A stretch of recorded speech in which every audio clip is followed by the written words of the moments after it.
안녕하세요. 만나 뵙게 되어 반갑습니다. 동계 때 한번 뵙고 또 뵙는 것 같습니다. 함께 기도드리겠습니다. 우리를 사랑하시는 자비로우신 아버지 하나님, 주님의 놀라우신 사랑과 은혜로 저희를 먼저 구원해 주시고 하나님의 영광의 나라 천국에 갈 수 있는 은혜와 소망과 축복을 주시고 남은 생에도 몸된 교회 안에서 주님이 공급하시는 모든 은혜를 우리의 삶에 채울 수 있도록 도와주시고 주님이 주시는 성령의 충만함과 지혜와 능력을 힘입어 이 악하고 험한 세상을 담대히 살아갈 수 있도록 도와주시고 주님을 사랑하는 형제 자매님들과 함께 서로 사랑하며 협력하며 복음을 전할 수 있도록 큰 은혜를 베풀어 주신 주님 진심으로 감사를 드립니다. 주님이 오실 날 얼마 남지 않았음을 이 시대를 통하여 알게 하신 주님, 주님이 오시는 그날까지 우리의 생명이 다하는 그날까지 남은 그 삶을 주님을 위해서 영광을 위해서 복음을 위해서만 살아갈 수 있도록 도와주시고 함께해 주옵소서. 이 지역의 불쌍한 영혼들 전국과 전 세계에 하나님을 온전히 알지 못하는 많은 영혼들이 있습니다. 그분들에게 계속해서 복음을 전하며 간절한 간구 속에 전도할 수 있는 저희들이 되게 인도해 주옵소서. 은혜 가운데 함께하지 못한 귀한 형제 자매님들 일일이 기억해 주시고 병 중에 곤란 중에 어려움 중에 있는 모든 분들에게도 합당하신 은혜를 허락해서 주님을 더 의지하며 있는 곳에서 주님을 의지하며 살아갈 수 있도록 인도해 주옵소서. 이 시간도 주님이 주관해 주시고 함께 해 주시기를 의지하며 우리 주 예수님의 이름으로 기도드렸습니다. 아멘. 함께 창세기 15장을 보시겠습니다. 본문 말씀 창세기 15장 1절입니다.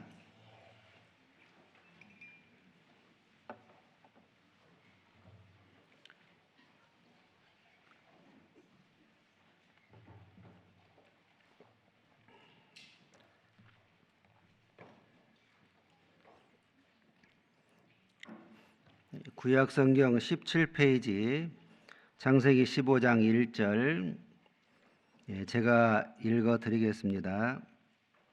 이후에 여호와의 말씀이 이상 중에 아브라함에게 임하여 가라사대 아브라함아 두려워 말라 나는 너의 방패요 너의 지극히 큰 상급이니라.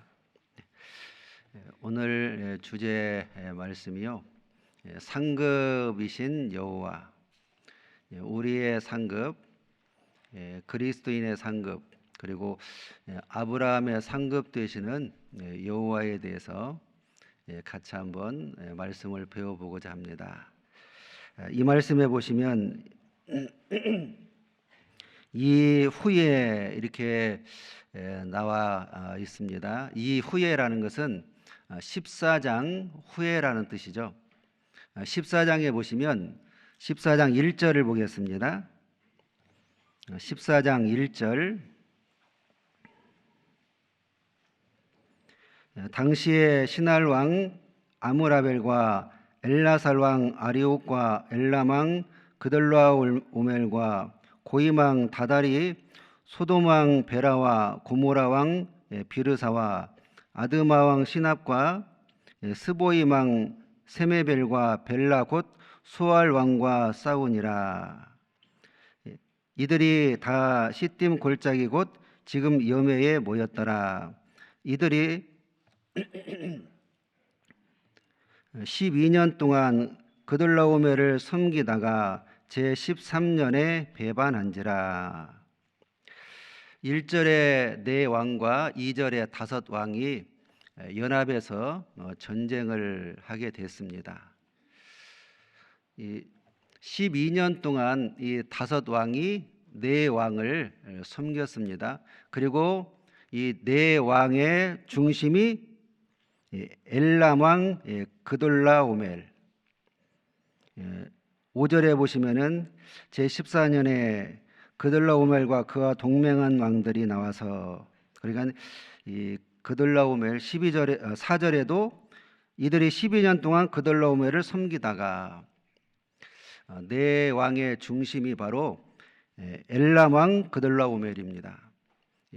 이 네 왕은 북쪽에 있는, 북쪽이란 것은 지금 현재 이스라엘 땅 그 위쪽 메소포타미아 지역, 그 지역에 그 띠 형성한 기름진 땅을 의미합니다.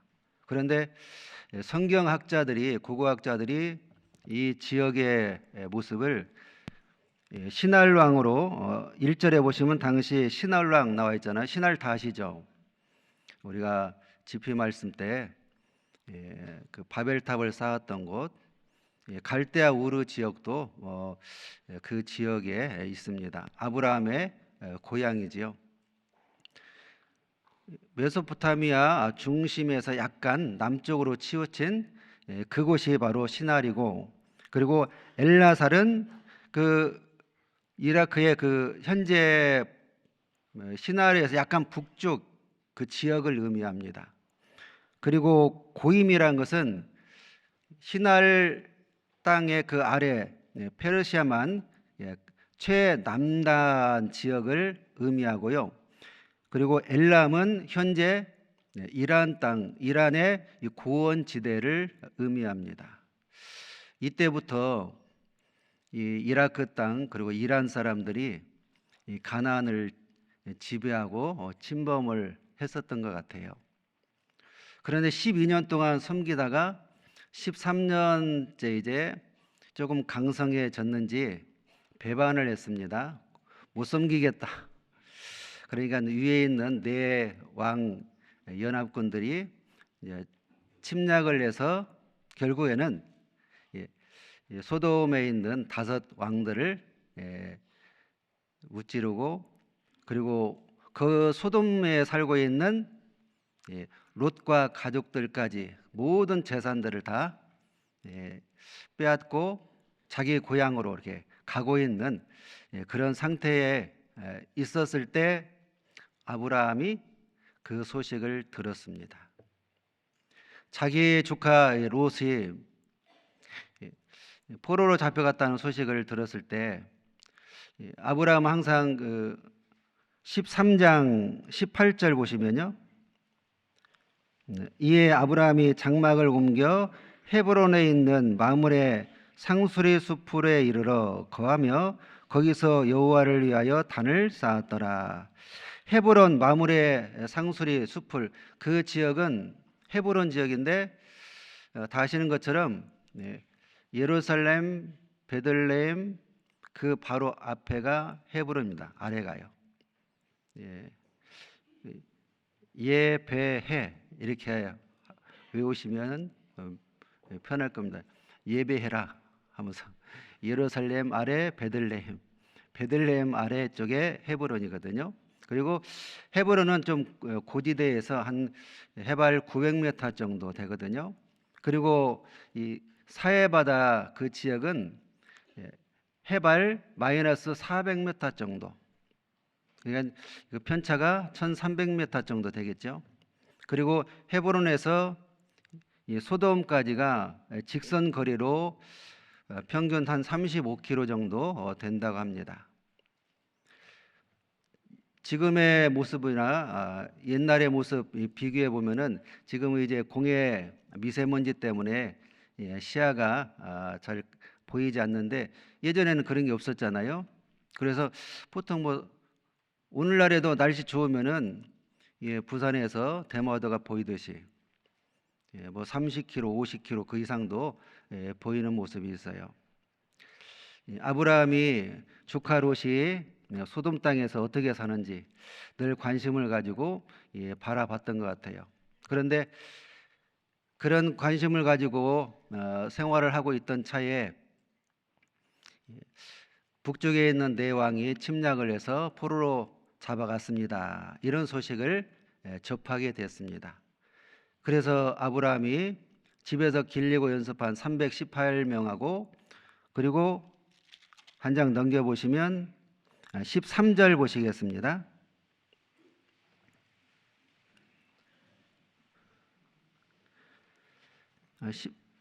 13절, 도망한 자가 와서 히브리 사람 아브라함에게 고하니 때에 아브라함이 아모리 족속 마므레의 상수리 숲을 근처에 거하였더라. 마므레는 에스골의 형제요 또 아넬의 형제라. 이들은 아브라함과 동맹한 자더라. 마므레, 에스골, 아넬, 이 세 형제하고 동맹을 하는 가운데 도움을 받아서 추적을 했습니다. 단까지. 단은 이스라엘의 최북단의 경계 지역이잖아요. 헤브론에서 단까지 대략 한 200km 정도 된다고 합니다. 그 14절 보겠습니다. 아브라함이 그 조카의 사로잡혔음을 듣고 집에서 길리고 연습한 자 318인을 거느리고 단까지 쫓아가서, 단까지 쫓아갔는데 못 만났어요. 그래서 그 위쪽으로 그 가신을 나누어 밤을 타서 그들을 쳐서 파하고 다메섹 좌편 호바까지 쫓아가서 모든 빼앗겼던 재물과 자기 조카 롯과 그 재물과 또 부녀와 인면을 다 찾아왔더라. 끝까지 롯과 가족들을 구원하기 위해서 추적을 했는데 다메섹 호바에서 만났습니다.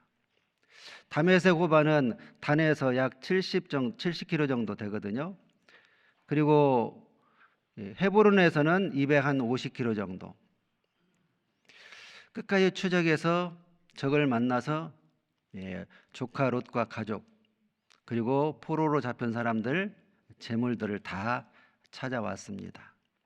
그런 다음에 개선을 하는 그 모습으로 돌아왔는데, 그때의 17절을 보시겠습니다.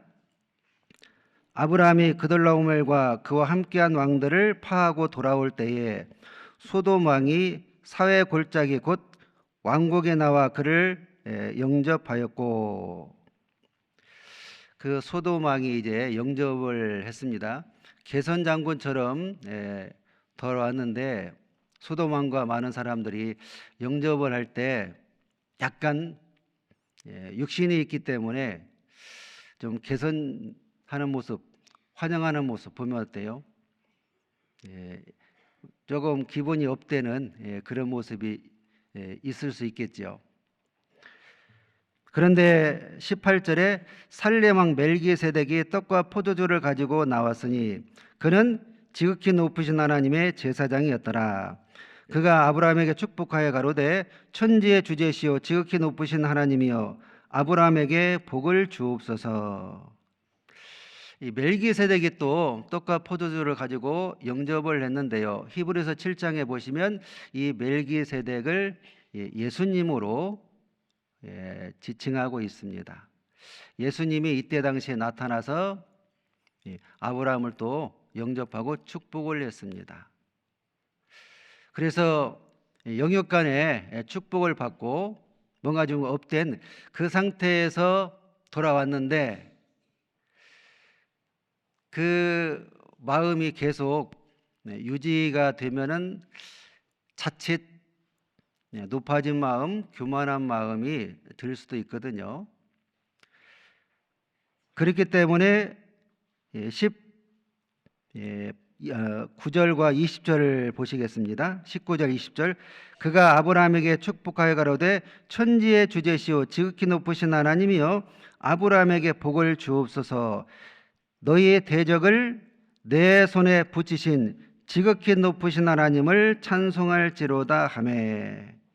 19절까지는 참 좋았는데 20절에 너희 대적을 내 손에 붙이신 지극히 높으신 하나님을 찬송할지로다 하매. 이 말씀을 딱 듣자마자 아브라함의 마음이 차분해졌을 거예요. 자신의 위치, 자신의 모습으로 돌아가지 않았나 생각이 됩니다. 우리도 뭔 일 할 때 잘 되면은 나도 모르게 소쿠리 타듯이 올라가잖아요. 너무 이렇게 높이 올라가면은 떨어질 때 위험할 수도 있습니다. 그럴 때 하나님 말씀을 잘 들으면은 내 본연의 자리, 본연의 위치로 다시 돌아올 수가 있거든요. 말씀은 그래서 우리를 위치를 지키게 하는 그런 능력이며 겸손케 하는 은혜를 주시기도 합니다. 아브라함이 업된 상태에서 환영받고 축복을 받은 그 상태에서 기분이 좋고 좀 높아져 있을 수 있었는데 멜기세덱 예수님께서 내 손에 너희 대적을 내 손에 붙이신 지극히 높으신 하나님을 찬송할지라. 자신이 기르고 연습한 318명 그리고 에스골의 사명자 동맹에서 적을 파한 줄 알았는데 그것이 아니라 그 적들을 하나님께서 나에게 붙여주셨구나. 그 사실을 깨달은 거예요. 하나님이 앞서 행하셨군요. 하나님이 붙여주셨군요. 그것을 알자마자 이 아브라함이 다시 차분해져서 자기 위치로 돌아왔던 것 같아요. 그 이유는 찬송할지로다 하매 아브라함이 그 얻은 것에서 10분의 1을 멜기세덱에게 주었더라. 우리가 10분의 1, 11조는 다 아시죠? 모든 것이 주님 것이다 라는 그 표로서 10분의 1을 드리잖아요. 나의 재능, 내 몸, 내 건강, 나의 재물, 내가 소유한 그 모든 것이 주님 것입니다 라는 표로 우리가 10분의 1을 주님께 드립니다. 모든 것이 주님 것이 아닙니다 하는 사람들은 안 드려요. 그런데 모든 것이 주님 것입니다. 주님의 은혜입니다. 그런 믿음을 갖고 있는 사람들은 드리잖아요. 근데 그 10분의 1은 강제가 아니고 자율적으로 감사해서 고마워서 하나님께서 앞서 행하셨기 때문에 그 대적을 나에게 붙여주셨고 그 모든 것을 다 취할 수 있도록 은혜를 베푸셨다는 사실을 알았을 때 하나님께서 앞서 다 행하셨군요. 제가 한 것은 하나님이 다 해놓으신 것 이삭 줍듯이 주은 것뿐입니다. 예전에 그 몇 년 전에 영화 배우 누가 그런 말 했잖아요. 숟가락을 얹었을 뿐인데 하는 것처럼 우리의 신앙생활은 마치 그와 같거든요. 하나님이 다 해 놓으신 것 이삭 줍기 하듯이 숟가락 얹듯이 쉽거든요.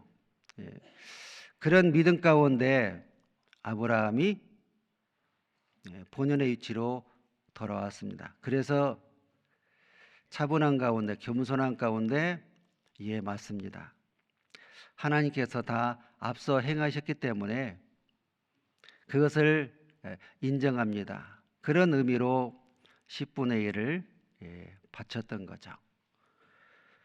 그리고 나서 21절 또 보시겠습니다. 소돔 왕이 아브라함에게 이르되 사람은 내게 보내고 물품은 내가 취하라. 소돔 왕이 와가지고 사람은 나에게 보내라. 그런데 모든 재물은 네가 승리했으니까 가져가. 이 생색을 냈습니다. 그때에 23절 보겠습니다.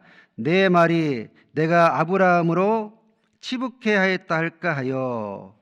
이 치부라는 것은 부자가 되게 하다 그런 뜻이잖아요.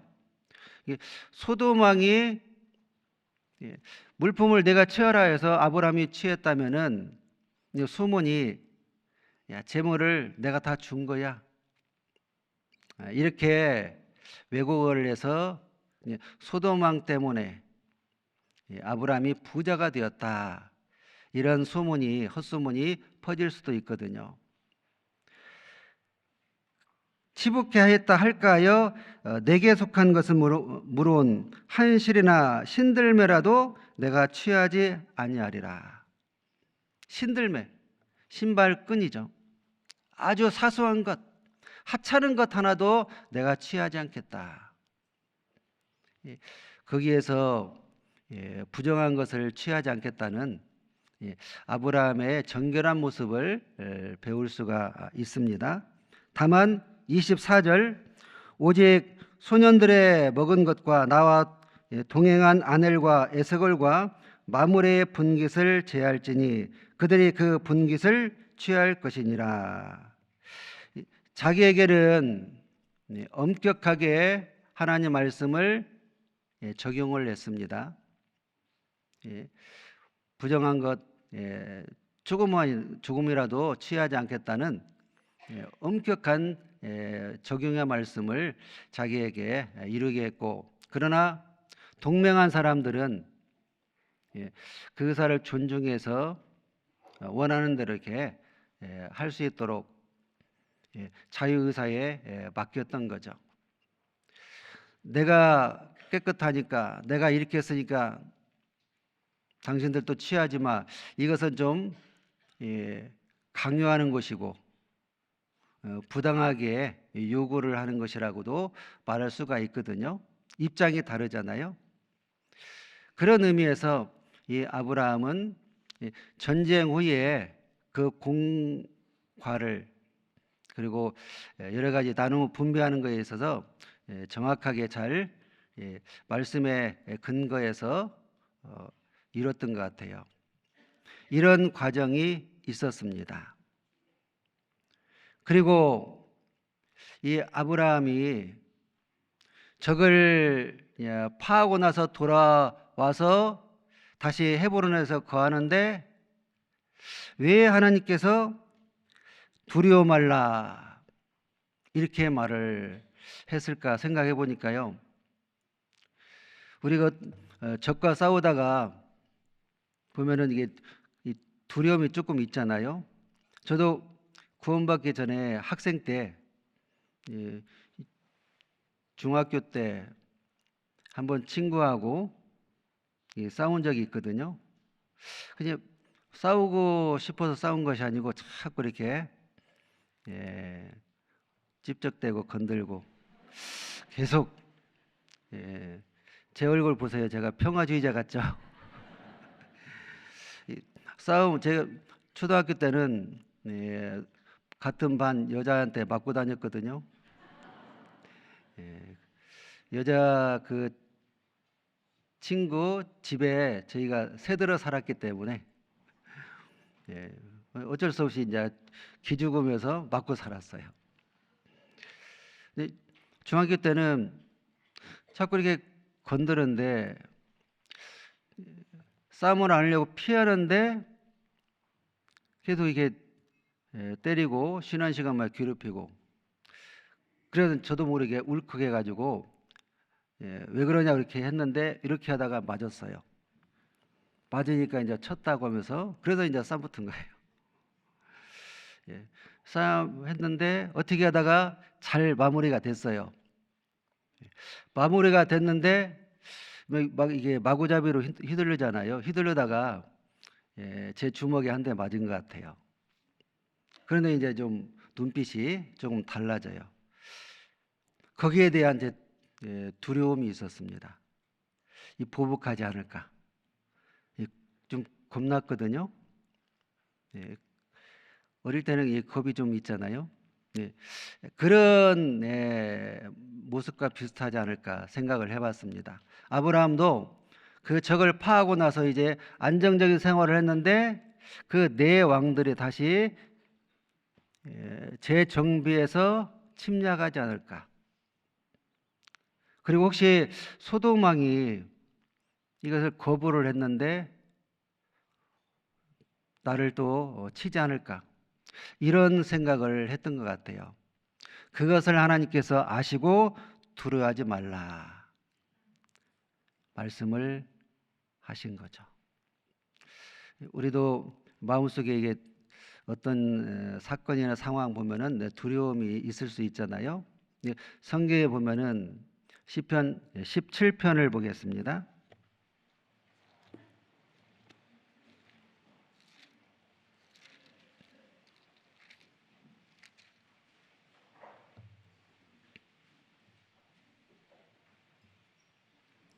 시편 812페이지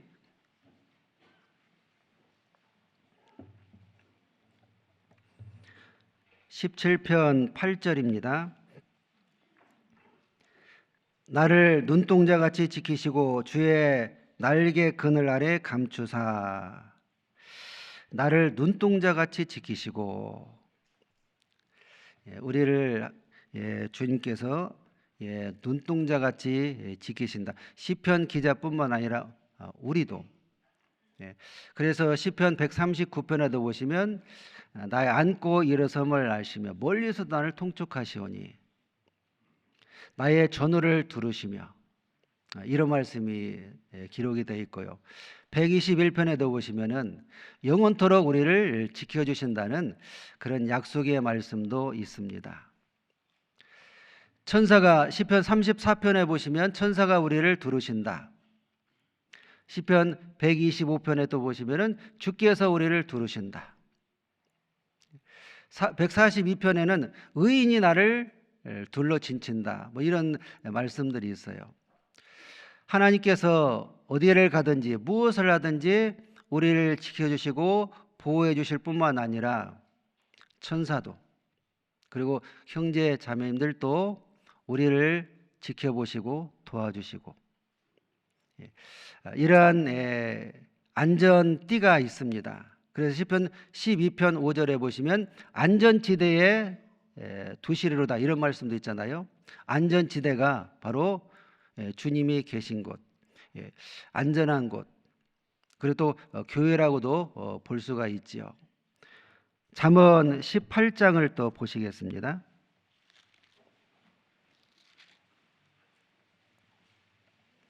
잠언 18장 10절입니다.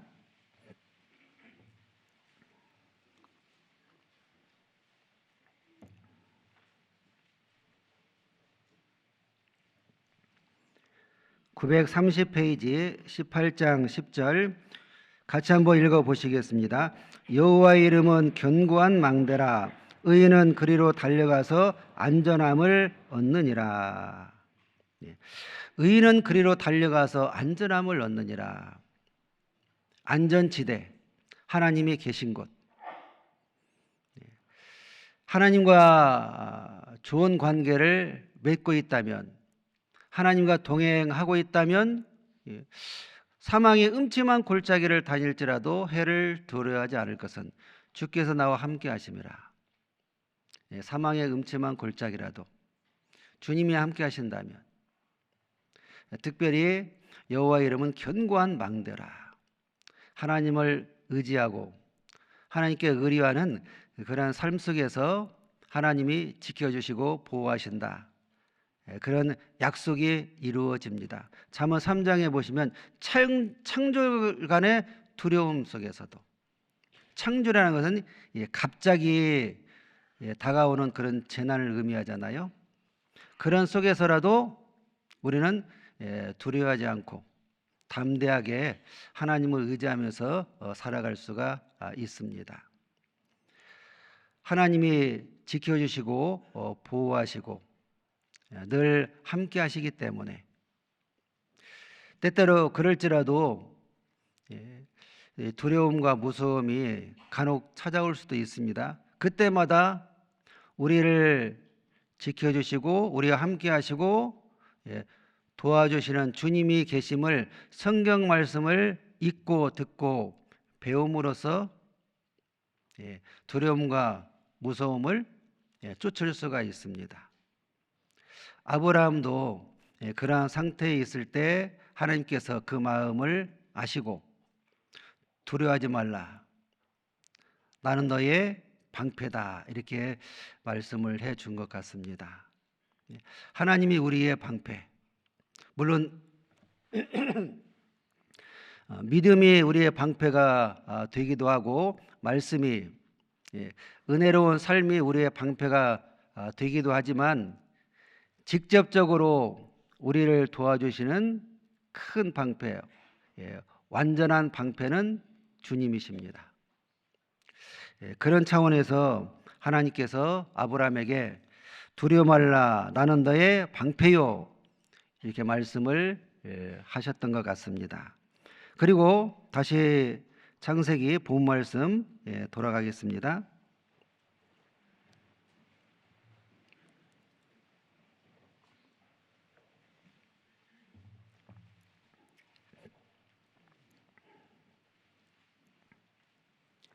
(15장 1절) 이후에 여호와의 말씀이 이상 중에 아브라함에게 임하여 가라사대 아브라함아 두려워 말라, 나는 너의 방패요 너의 지극히 큰 상급이니라. 상급도 보통 상급이 아니라 큰 상급.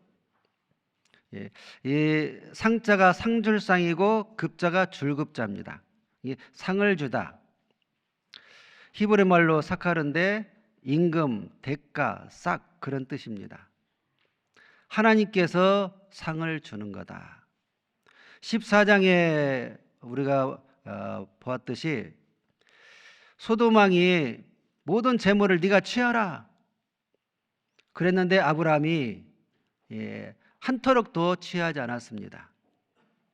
인간의 도움, 인간이 주는 것 취하지 않았다라는 것은 하나님께서 주시는 것만 받겠다라는 의미이기도 하거든요. 아브라함의 그 진실되고 정직하고 하나님을 의뢰하는 그 믿음의 모습을 보시고, 그래, 내가 주는 것만이 진짜 상이고 영광이다, 그런 의미에서 확신을 주는 차원에서 이 말씀을 하셨던 것 같아요.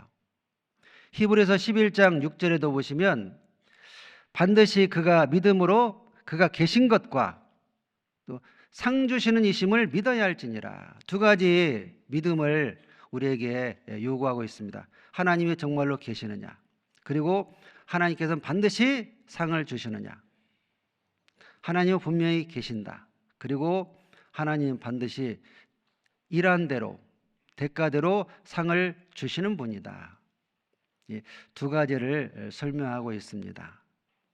놀랍게도 우리의 상급, 우리의 영광, 우리의 대가나 보수자는 사람이 아니고 하나님이셔요. 자칫 사람을 의지하거나 사람에게 기대거나 사람의 도움을 받으려고 하다 보면은 하나님이 주시는 은혜와 도움 받지 못할 수도 있습니다. 물론 사람을 통해서 구원받은 사람과 세상 사람들, 다양한 방법을 통해서 하나님께서 우리에게 필요한 것 주시기도 하지만 그 모든 것 배후에 하나님이 계심을, 하나님이 주심을 확실하게 알고 믿어야 되거든요. 그렇지 않으면 사람을 의지하게 되고 단체를, 학연, 혈연, 지연, 그런 육신적인 것을 의존하는 사람이 될 수도 있습니다. 하나님께서 모든 것을 주관하시고 다스리시며 섭리하신다, 그런 믿음 가운데 살고 있다면 나의 놔둔 것은 하나님의 은혜구나, 나에게 주신 그 모든 것도 하나님의 은혜로구나. 고린도 후서 4장 7절에 보시면 하나님이 주신 그 보배를 우리 질그릇에 가졌다, 신령한 은혜, 그래서 우리에게 주셨다. 그리고 고린도전서 4장 7절에 보시면 간혹 보면 이게 하나님도 이게 라임을 좀 맞추는 경향이 있는 것 같아요. 4장 7절에 보시면 내게 있는 것 중에 받지 아니한 것이 무엇이뇨 하면서 내가 하나님께 받았는데 자랑할 것이 무엇이냐. 모든 것은 다 하나님이 주신 거거든요. 그리고 역대상 29장에 보시면 다윗이 그랬잖아요. 주께서 주신 것 드렸을 뿐이니이다. 나의 소유는 하나도 없고 모든 것은 다 주님이 주셨습니다. 그러한 믿음의 삶의 모습이 바로 아브라함의 모습이고 아브라함의 믿음, 아브라함의 신앙이 아닐까 이렇게 생각도 해봤습니다. 우리도 그런 삶의 모습으로 계속 발전되고 나아가는 모습이 있게 되는 거죠. 그런데 2절을 보시겠습니다. 2절 15장 2절 아브라함이 가로되 주 여호와여 무엇을 내게 주시려나이까 나는 무자하오니 나의 상속자는 이 다메섹 엘리에셀이니이다. 아브라함이 갈대아 우르 땅에서 이 사도행전 7장에 보시면 갈대아 우르에서 이렇게 나왔다 이렇게 나와 있잖아요. 그리고 창세기 12장에는 하란에서 재차 하나님이 말씀을 해서 하란을 떠났던 그런 내용이 또 있습니다. 하란을 떠날 때가 75세입니다.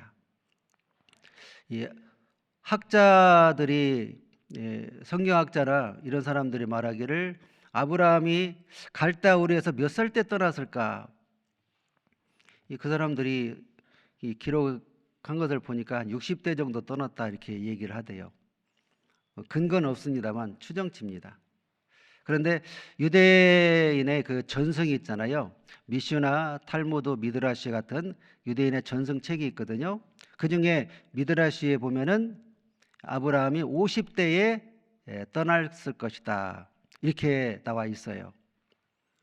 그래서 그것을 이렇게 종합해 보면 한 50대나 60대에 떠나지 않았을까 이렇게 추정을 해볼 수가 있습니다.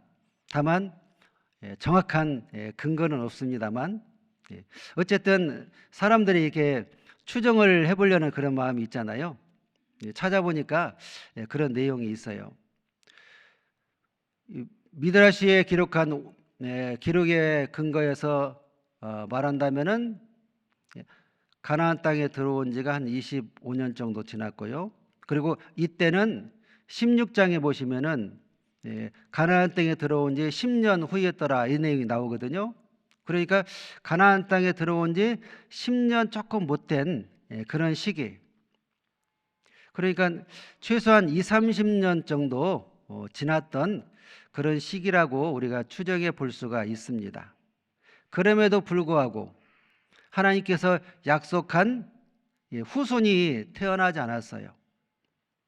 그래서 처음에는 아브라함이 조카를 후계자로 이렇게 세울까도 생각을 했던 것이 아닐까. 그렇게 계속 관심을 가지고 교육하고 도와줬으니까요. 종보다는 그래도 한 달이 건넌 이 조카, 그 조카도 혈육이잖아요. 그런 마음인데 이 조카가 영 시원찮아서 이제 마음 접고 엘리에셀에게 마음을 두었던 것 같아요. 그런데 3절에 그래서 이제 2절에 엘리에셀입니다. 이렇게 하나님께 말씀을 드렸습니다. 3절에 아브라함이 또 가로되 주께서 내게 씨를 아니 주셨으니 내 집에서 길리온 자가 나의 후사가 될 것이니이다. 주께서 내게 씨를 아니 주셨으니 씨 준다고 약속을 했는데 가나안 땅에 들어온 이후에 10년이 지났습니다. 그리고 갈대아 우르 땅에서 떠난 것까지 합하면은 많은 시간이 지났는데 하나님이 안 주셨기 때문에 엘리에셀이 나의 후계자가 될 것입니다. 그렇게 말을 하니까요. 그러니까 이 말을 했던 것은 약간의 의문이 있었고 그리고 하나님께서 말씀하신 것에 동의를 조금 하지 않고 그리고 믿음이 조금 부족해서 그런지 이 조급증에 의해서 어떤 대안 제스를 하지 않았나 이런 생각도 해봅니다. 로마서 4장에 보시면 4장 19절 20절 이하에 보시면 아브라함의 믿음이 약화해지지 아니하고 그리고 의심치 않고 이런 말씀이 있거든요. 그런 말씀으로 봐서 그것은 이제 조금 성장한 후의 모습이고 이때는 조금 약간의 의문도 조금 있었고 그리고 하나님 안 주시면은 이런 방법이 어떻습니까? 이런 대안을 또 제시하지 않았나 이런 생각도 해봅니다. 우리도 구원받고 난 이후에 온전한 믿음과 온전한 의리 가운데 살았던 건 아니잖아요. 때때로 의심도 하고 의문도 가지고 그리고 불순종도 하고 헛발질도 하고 그런 시행착오 그런 과정 속에서 안정적인 믿음의 생활을 하고 있지 않나 생각을 해봅니다. 그래서 유다서 1장 22절에 보시면 어떤 의심하는 자를 긍휼히 여기라 이런 말씀도 있어요. 그리고 로마서 14장 1절에 보시면 의심하는 자 비판하지 말고 받아줘라. 로마서 15장에서는 도와주는 의심하는 자를 도와주는 그런 사람이 되어야 된다. 이런 내용의 말씀도 있습니다. 성경 말씀을 온전히 그리고 완벽하게 믿어서 하나님 말씀 알겠습니다. 그렇게 순종을 하면 얼마나 좋겠어요. 그런데 상황에 따라서 여건에 따라서 믿음에 따라서 환경에 따라서 조금 약해지는 모습이 있기도 하고 그리고 바쁘다 보면은 다른 어떤 육신의 일이나 어떤 일에 치우치다 보면은 성경이나 교제 생활을 조금 소홀히 하는 경우도 있을 수가 있거든요. 그때에 믿음이 약해질 수도 있습니다. 교제에 참여치 않고 말씀을 가까이 하지 않고 기도하지 않으면 그리고 전도와 봉사생활 기본적인 생활을 하루라도 하지 않았다면 믿음이 약해집니다. 해보셔서 아시죠? 하루라도 쉽게 말하면 한 끼에 딱 걸렸어요. 배고프잖아요. 약해진 거거든요.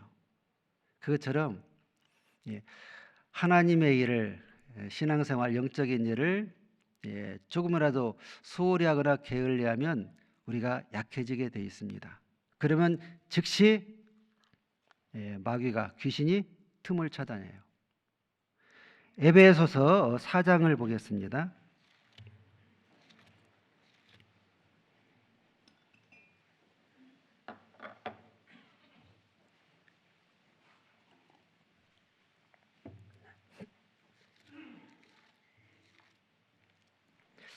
에베소서 4장 26절로 27절입니다.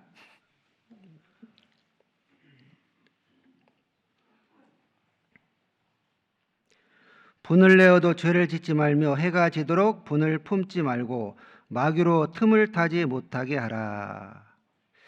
분을 내어도라는 것은 분이 올라와도라는 뜻입니다. 분을 낸다라는 것이 아니라 오늘 보면 분이 올라와도 분이 이렇게 마음속에서 속에서 이렇게 올라옵니다. 분나는 일이 있잖아요. 화나는 일이 올라오는데 이것을 표현하면은 죄를 짓는 거다 그런 뜻입니다. 그런데 분이 올라와서 탁 아구까지 찼어요. 그런데 탁 신앙으로 때로는 어떤 자기의 뭘로 어떤 눌러서 잠재웠어요. 그러면 죄를 짓는 것이 아닙니다. 우리 안에는 하나님이 주신 성령의 본성도 있지만 죄성도 여전히 남아 있거든요. 그렇기 때문에 이 죄성은 언제든지 때가 되면 올라오게 돼 있어요. 올라오는 것은 본능이기 때문에 죄가 아닙니다. 마치 배가 고팠어요.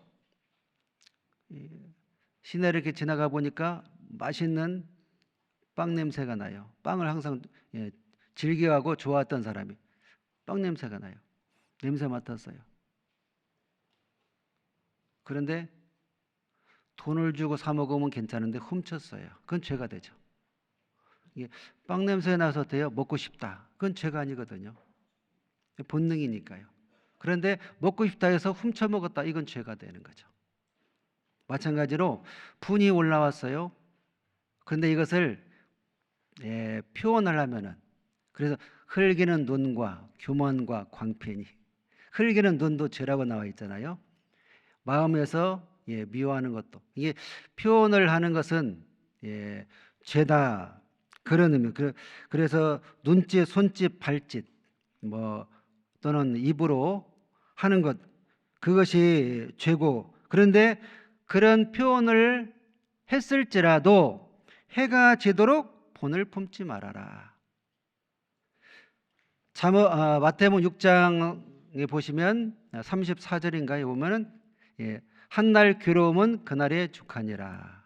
그 말씀처럼 즐거움도 기쁨도 괴로움도 슬픔도 억울함도 그 모든 거 다 하루에 정리하면은 내일을 새롭게 주님의 은혜 가운데 살 수가 있는데, 너무 기쁜 나머지 그 심취하면 교만해질 수가 있고, 안 좋은 거 억울한 거 그것을 당하면은 자기도 모르게 분을 품으며 살 수도 있고, 죄인의 모습으로 살 수도 있거든요. 좋은 것이든 나쁜 것이든 하늘 그날 하루 다 정리하고 주무시기 전에 기도하면서 마무리하고 주무신다면 다음 날 또 새로운 마음으로 주님을 의뢰하면서 살아갈 수가 있을 겁니다. 그런데 안 좋은 것, 그것을 해가 지도록 분을 품지 말아라 했는데 분을 품으면 즉시 마귀가 틈을 탑니다. 분을 품지 말고 마귀로 틈을 타지 못하게 하라, 이렇게 기록을 한 것은 그 다음 날로 좋은 것이든 안 좋은 것이든 넘기면 마귀에게 꾀임을 받을 수 있다라는 것을 우리에게 교훈해 주고 있는 것 같아요. 사무엘상 18장을 보겠습니다. 사무엘상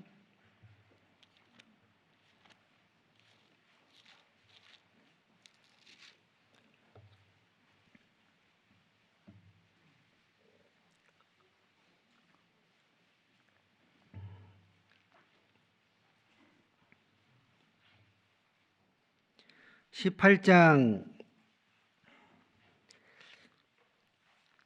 7절부터 보시겠습니다. 7절. 여인들이 뛰놀며 창화하여 가로되 사울의 죽인 자는 천천히요 다윗은 만만히로다 한지라. 사울이 이 말에 불쾌하여 심히 노하여 가로되 다윗에게는 만만을 돌리고 내게는 천천만 돌리니 그에 더 얻을 것이 나라밖에 무엇이냐 하고, 그날 후로 사울이 다윗을 주목하였더라. 여인들이 다윗이 골리앗을 죽이고 승리해서 같이 이제 왕과 계선을 했는데 다윗을 왕보다 더 높였습니다. 공으로 치자면은 다윗이 더 공이 큰 거죠. 사실대로 여인들이 노래를 불렀는데, 그런데 듣는 왕 입장에서는 기분 나쁜 거예요. 그렇잖아요. 아버지하고 아들하고 같이 어떤 일을 했는데 아들을 높이면은 듣는 아버지 기분 나쁠 수도 있어요.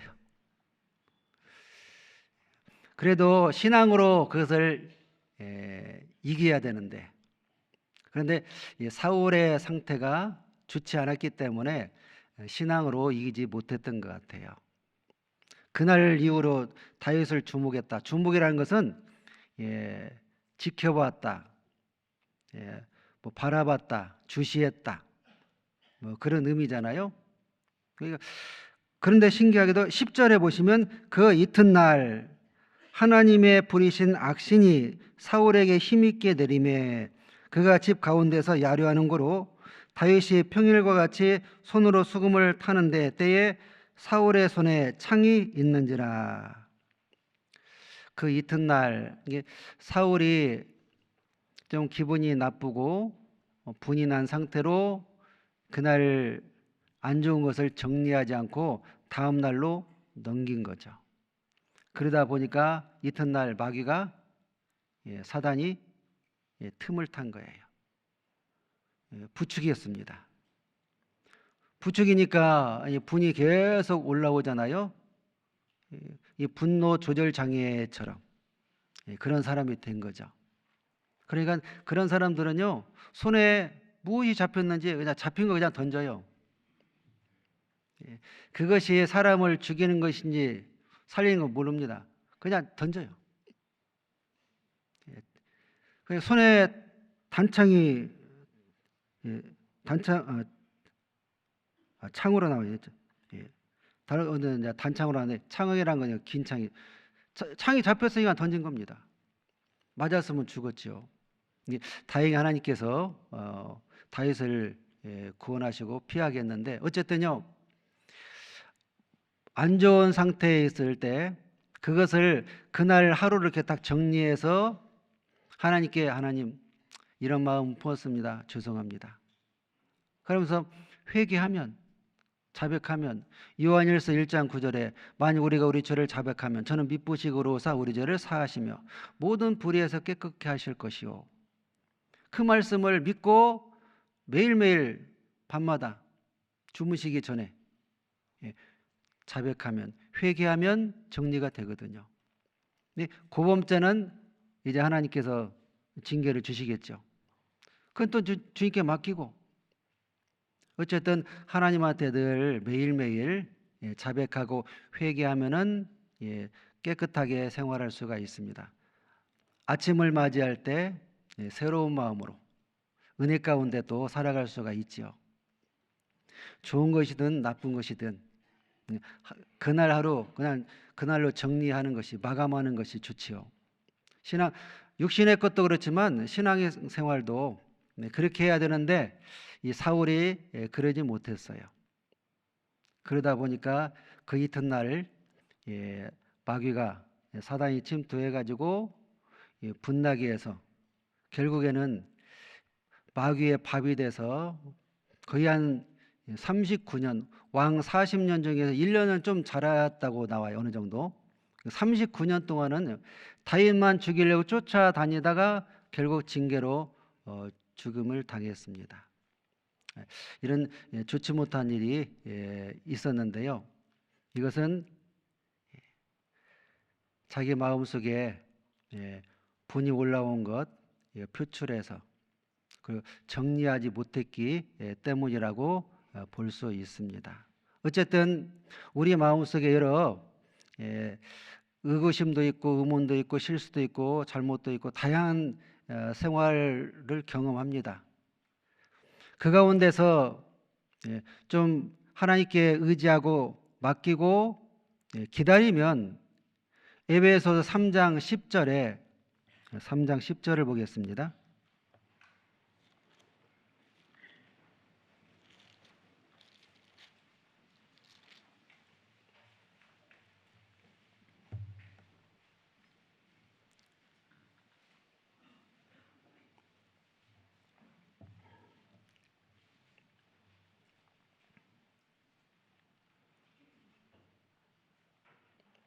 삼 장 10절 이는 이제 교회로 말미암아 하늘에서 정사와 권세들에게 하나님의 각종 지혜를 알게 하려 하심이니 교회를 통해서 그리고 요한계시록 2장과 3장에 보시면 귀 있는 자들은 성령이 교회들에게 하시는 말씀을 들을지어다. 귀 있는 자 바로 이 구원받은 사람이죠. 교회를 통해서 성령께서 직분을 맡겨주신 그 직분자의 입술을 통해서 하나님 말씀을 전해주시고 그 말씀을 통해서 우리의 의구심, 의문 그리고 여러 가지 신앙적 과정들을 자세하게 알려주시고 때때로 우리의 신앙생활을 다듬어 주기도 하며 교훈해주고 책망도 하고 그리고 봉사생활도 하게 하는 그런 은혜가 있습니다. 빌립보서 그리고 빌립보서 3장을 보겠습니다. 3장 15절.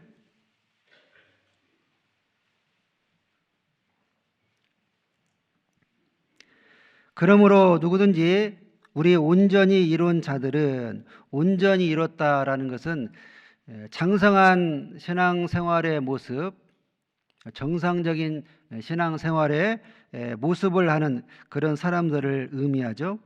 이렇게 생각할지니 만일 무슨 일에 너희가 달리 생각하면, 다르게 생각하면 하나님이 이것도 너희에게 나타내시리라. 우리 안에 에베소서 4장에 보시면은 믿는 것과 아는 일에 하나가 되어 온전함을 이루어, 이런 말씀이 있잖아요. 믿는 것이 복음을 믿는, 복음 안에서 하나가 되고, 그리고 복음 안에서 하나 된 구원받은 사람들이 말씀을 통해서 또 아는 것에 하나가 되어가는 그런 과정 속에 있습니다. 온전한 하나가 되어가는 그 과정 속에 다양한 생각들이 있거든요. 달리 생각하는 사람이 있습니다. 불순종하는 사람, 그리고 또 조금 불평하는 사람, 원망하는 사람, 의문을 가진 사람, 의심하는 사람, 다양한 사람들이 있는데 그런 사람들도 하나님께서 있다는 사실을 아시고, 너희가 달리 생각하면 하나님이 이것도, 다르게 생각하는 그 모든 사람들을 아시고 그러한 사람들에게 하나님의 뜻, 하나님의 계획, 하나님의 섭리를 교회를 통해서 알게 하시겠다, 그런 뜻이죠. 그것을 아는 사람들은 16절에 오직 우리가 어디까지 이르렀든지 그대로 행할 것이라. 어디까지 이르렀든지, 어떤 믿음의 생활을 하고 있느냐, 그 믿음의 생활 속에서 그대로 하나님께 맡기고, 교회 안에서 하나님께서 성령을 통하여 우리에게 가르쳐 주시기 때문에 그때까지 참고 기다리면 반드시 하나님께서 우리의 의문, 의구심, 그리고 불평했던 거, 원망했던 거 다 해소시켜 주실 것이다. 그런 약속의 말씀이 기록이 되어 있습니다. 히브리서 6장 15절에 보시면 아브라함이 오래 참아 약속을 받았느니라, 이런 말씀이 있거든요. 아브라함도 처음에는 조금 의구심이 있었고 대안 제사도 하고 하나님의 약속이 바로 이루어지지 않았기 때문에 자신이 생각했던 그 시기에 이루어져야 되는데 이루어지지 않았어요. 그래서 다른 대안 제시도 하고 하나님께 의견도 제시하고 약간의 의문도 품고 그런 생각을 하면서 그래도 하나님께서 약속했기 때문에 이루어 주시겠지, 그런 믿음 가지고 생활을 했습니다. 창세기 15장 다시 보시겠습니다.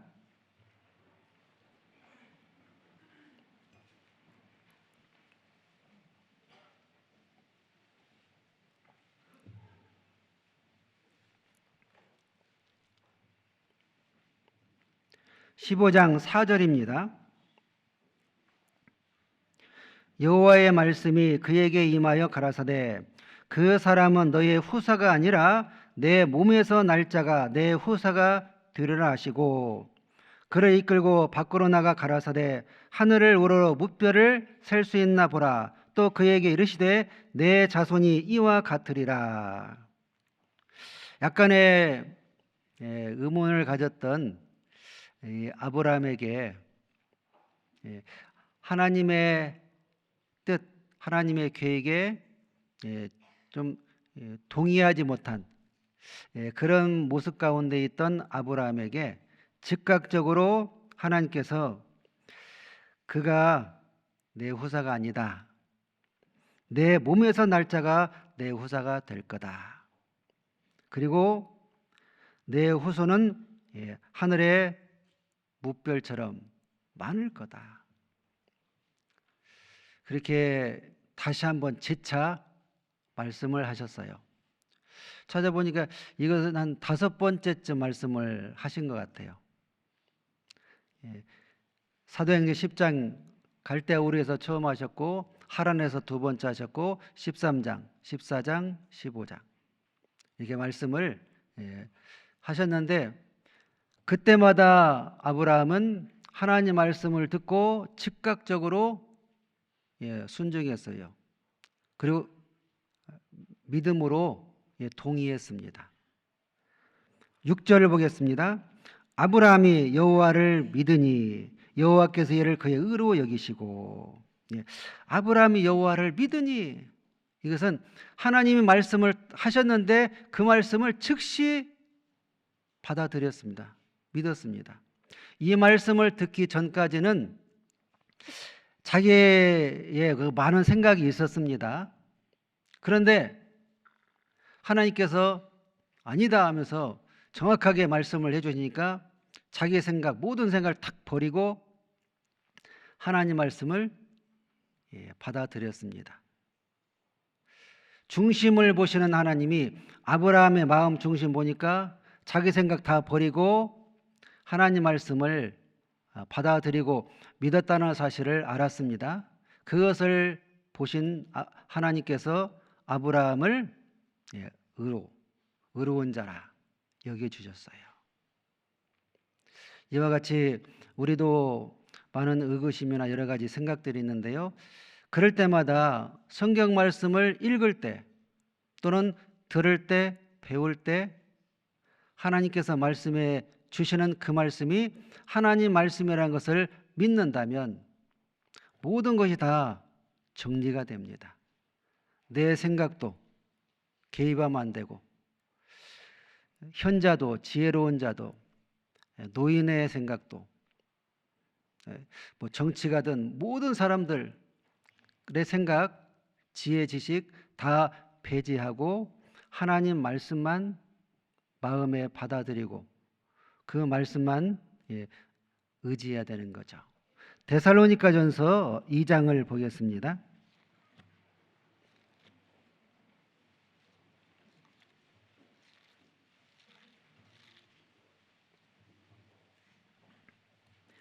(2장) 13절입니다. 신약성경 329페이지.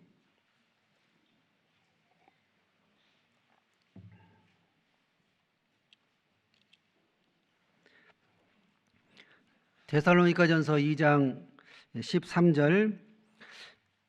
이러므로 우리가 하나님께 쉬지 않고 감사함은 너희가 우리에게 들은 바 하나님의 말씀을 받을 때에 사람의 말로 아니하고 하나님의 말씀으로 받음이니 진실로 그러하다.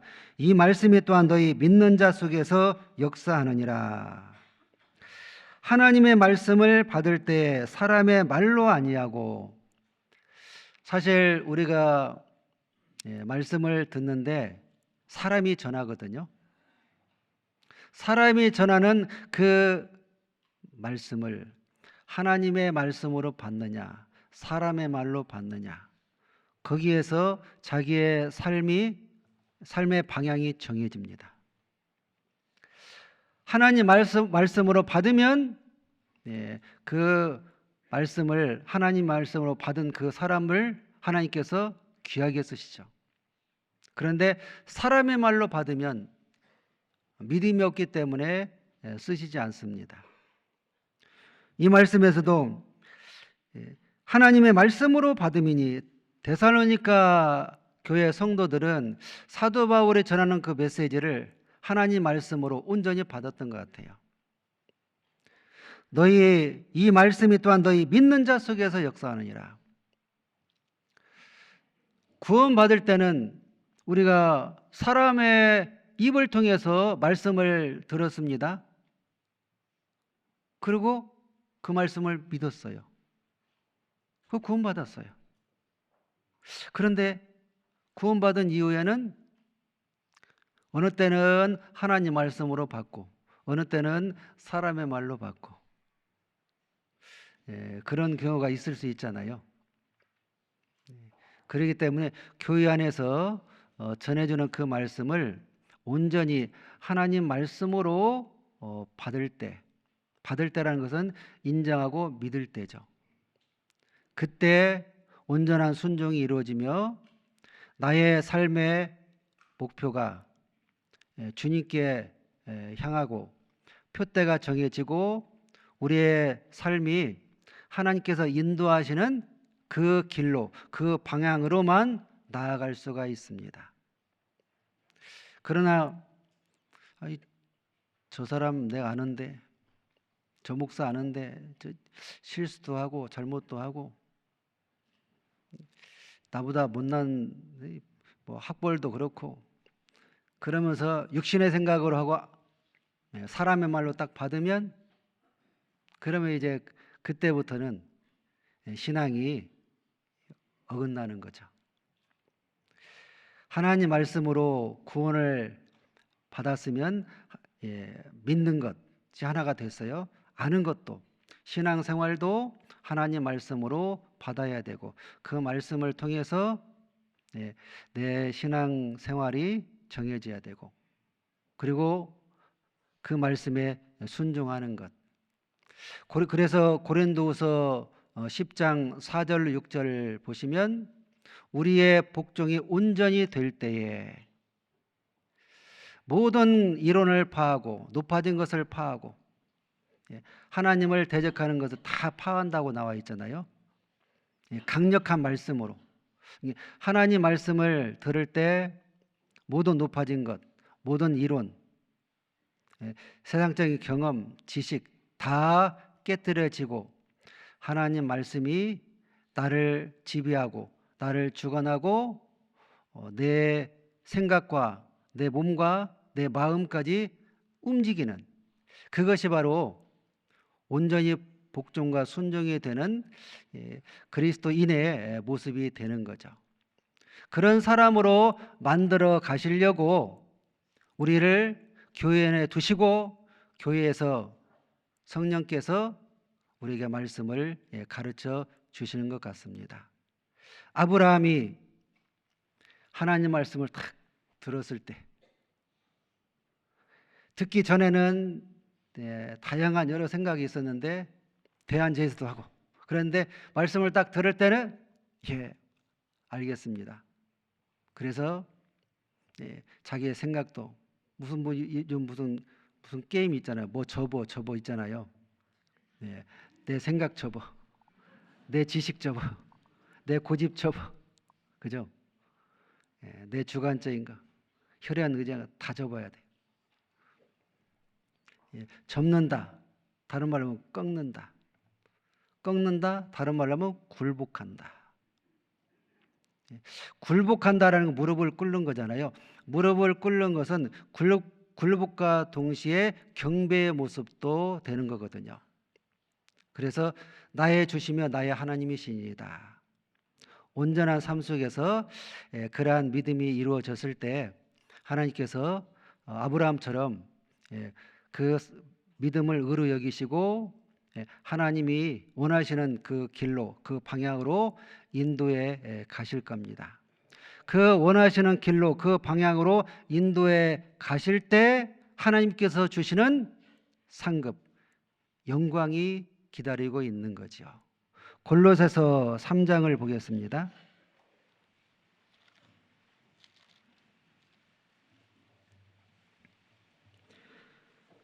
3장 23절 24절입니다.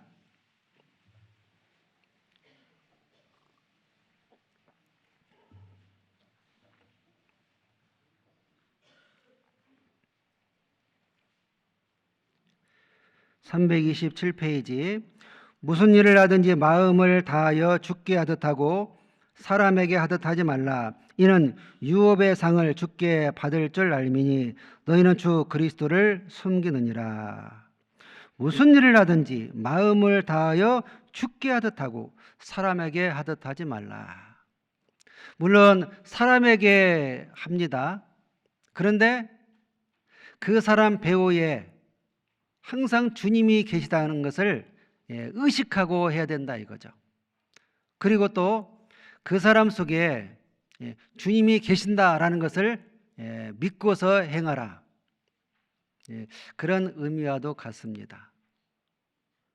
그렇다면은 내가 있는 곳, 거기에 주님이 함께 하시고 주님이 동행하시고 나의 일거수일투족 모든 것을 지켜보시고, 그리고 내가 하고 있는 그 모든 것에 하나님께서 은혜로 또 덧입혀 주시고 할 수 있는 은혜도 능력도 주신다는 사실, 그런 믿음 가운데 행했을 때 사람에게 하는 것이 아니라 주님께 하듯이, 그러므로 잘하는 사람도 귀한 것이고 못하는 사람도 귀한 거죠.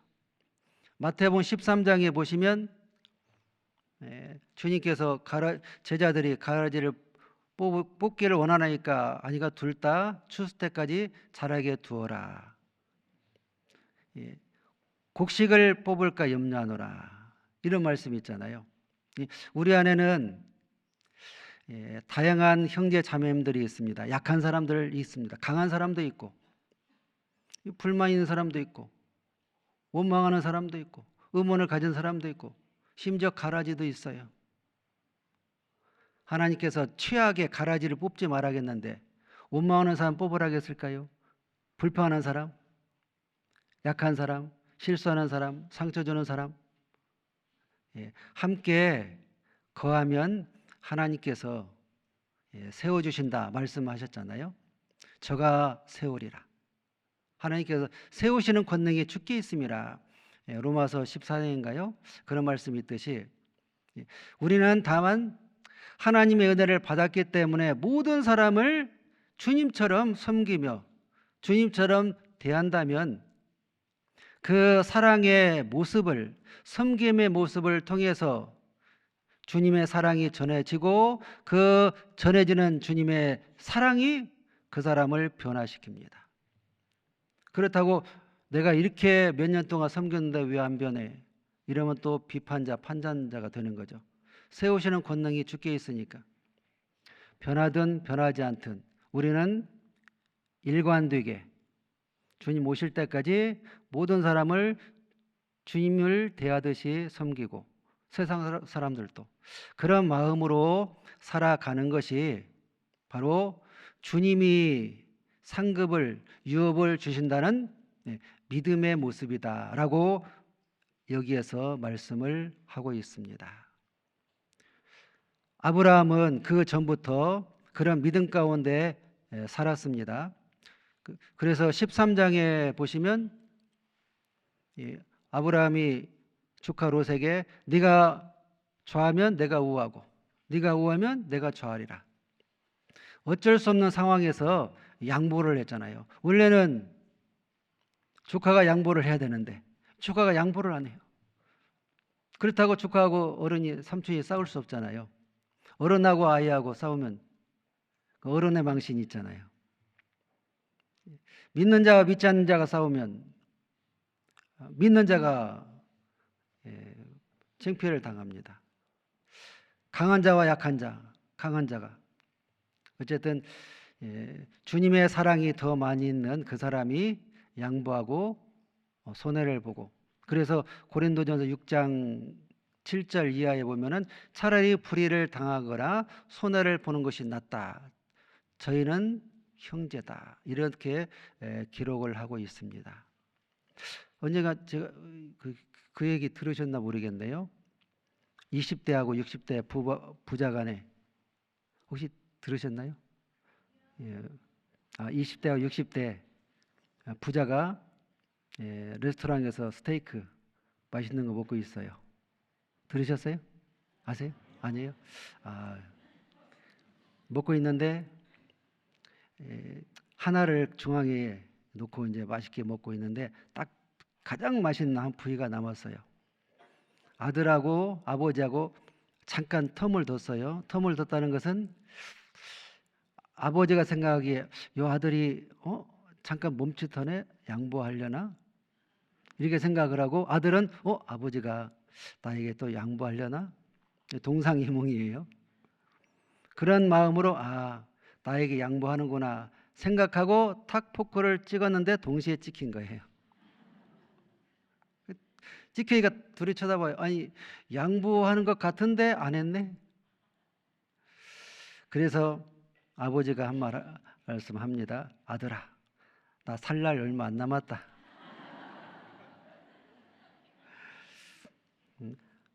거기에 또 아들이요. 아버지, 저는 20년밖에 못 먹었어요. 아버지는 60년 동안 잘 드셨잖아요. 그런 생각 가지면 양보를 못 합니다. 남을 더 생각하는 그런 마음, 즉 주님의 사랑이 내 안에 더 있다면 그 사람이 양보하는 것이죠. 아브라함하고 조카 롯의 그 신앙의 모습을 보면은 당연히 아브라함이 신앙이 좋잖아요. 신앙이 좋다는 것은 믿음도 좋지만 믿음에는 반드시 수반되는 것이 사랑이거든요. 믿음과 사랑의 겸해서 믿음과 사랑과 이렇게 나오는 말씀이 많이 있거든요. 믿음이 있는데 사랑이 없다, 이건 또 안 좋다고 고린도전서 3장에 13장에 나와 있습니다. 사랑이 우선이죠. 그렇기 때문에 하나님의 사랑이 더 많은 사람, 그 사람이 이해하고 양보하고 손해를 보고 먼저 하는 일이 있습니다. 부자고 가난한 사람 연치 따지는 거 그것이 아니거든요. 그건 육신의 관계예요. 육신의 모든 관계를 초월하는 것이 바로 영적인 것이고 주님의 사랑입니다. 그 사랑이 누가 더 많느냐? 말씀을 통해서 주님과 자주 만남을 통해서 주님과 사귐 교제를 통해서 그 사랑이 풍성히 우리에게 주어지는데, 그런 사랑을 가득 채우면은, 그리고 채운 것이 흘러 넘치면 자연스럽게 사랑을 넘치는 사랑을 뿌리면서 나눠주면서 그 믿음의 생활, 양보하고 손해도 보고. 만약에 이방인하고 있다면요, 아버지가 안 믿는 사람이었고 아들이 불신자였다면 그 스테이크 하나 때문에 그 영혼을 잃을 수도 있어요. 스테이크 한 점이 중요한가요? 영혼이 중요한가요? 그래서 우리는 늘 영혼을 생각하는 마음, 그 영혼이라는 것은 하나님께서 한 영혼을 천하보다 귀하게 여기시기 때문에 하나님의 마음, 하나님의 사랑을 담아서 영혼을 생각하는 마음으로 양보도 하고 손해도 보고 불의를 당하면 그 결과 영혼은 건질 수가 있고 영혼을 주님께 인도할 수가 있습니다. 무엇이 더 중요하냐? 무엇이 더 가치 있고 소중하냐? 거기에 우리의 목표, 목적, 우리의 마음을 둬야 되는 거죠. 그러면은 우리의 목숨이라도 모든 것 아끼지 않고 그것을 위해서 드릴 수가 있을 겁니다. 그런 믿음의 모습 가운데 아브라함은 살았지 않았나, 이렇게 생각을 해봅니다. 그래서 그 믿음의 모습, 삶의 모습, 그것을 인정하는 의미에서 나는 너의 방패요 너의 지극히 큰 상급이다 라고 또 하나님께서 결론적으로 말씀해 주셨던 것 같아요. 또 하나, 혹시 그 쌍둥이 5살짜리 8살짜리 두 아이 아이스크림 하드 사준 거 혹시 들으셨어요? 그래요?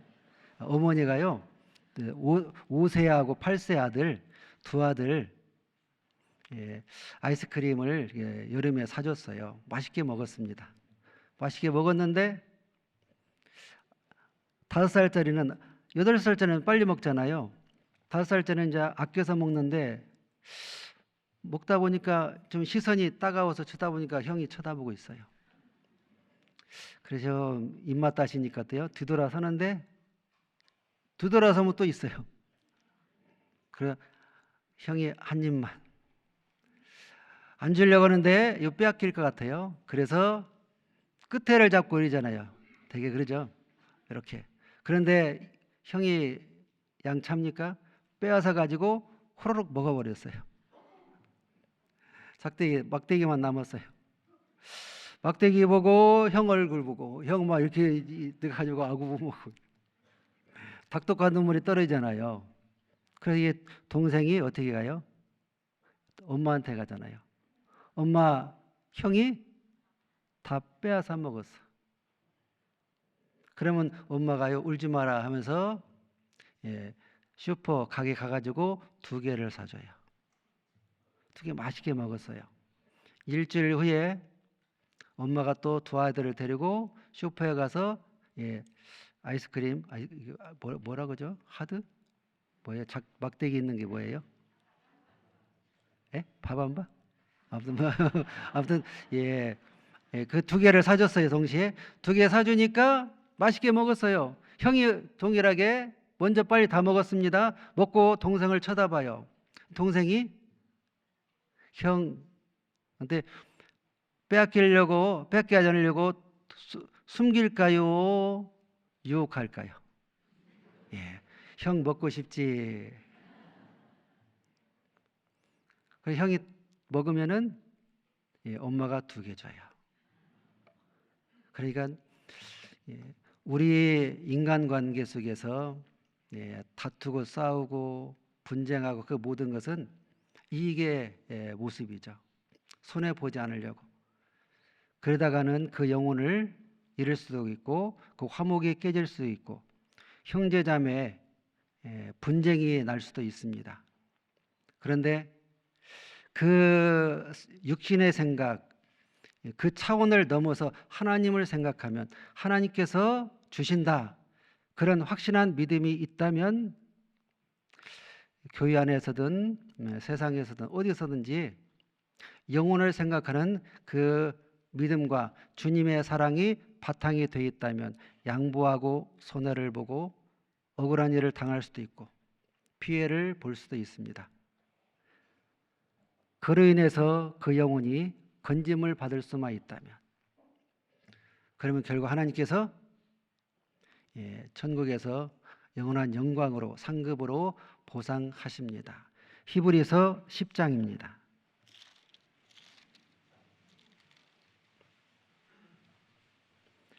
363페이지 히브리서 10장 34절 보시겠습니다.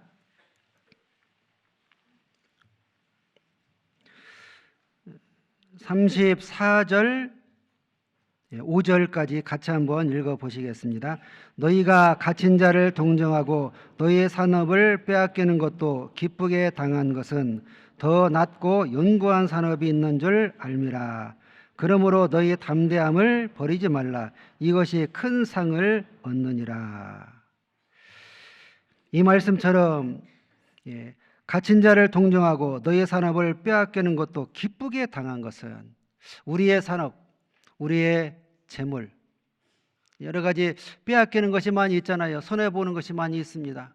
억울함과 때로는 오해 많이 있습니다. 그것도 기쁘게 당한 것은 더 낫고 영구한 산업이 있는 줄 알미라. 하나님이 확실하게 영원한 천국에서 우리에게 주실 영원한 영광, 상급, 그 상이 예비되어 있습니다. 그러한 믿음으로 우리가 산다면은 이 세상의 삶은 더욱 즐겁고 기쁠 것이며 어떠한 환경에 처한다 할지라도 그곳에 우리의 마음이나 우리의 생각들 그것들이 치우치지 않고 늘 중심을 잡고 주님 말씀에 순종하면서 마땅히 우리가 해야 될 하면서 살아가지 않을까 이렇게 생각을 해봅니다. 기도하겠습니다. 우리를 사랑하시는 자비로우신 아버지 하나님, 저희를 구원해 주시고 지금까지 함께해 주시고 도와주심에 감사합니다. 그 옛날 아브라함이 하나님을 의지하고 하나님의 도움 가운데 모든 것을 양보하고 손해보며 살았을 때 하나님의 은혜와 사랑 가운데 하나님이 큰 방패며 상급이라는 것을 알려주셨듯이 오늘날 저에게도 주님이 우리의 방패 되시며 우리의 상급이라는 것을 말씀을 통하여 알게 하시고 교훈해 주시고 그 믿음을 따라 주님 오실 때까지 주님을 위해서 늘 주님만 바라보며 복음 안에서 믿음의 삶을 살아갈 수 있도록 도와주옵소서. 우리 주 예수님의 이름으로 기도드렸습니다. 아멘.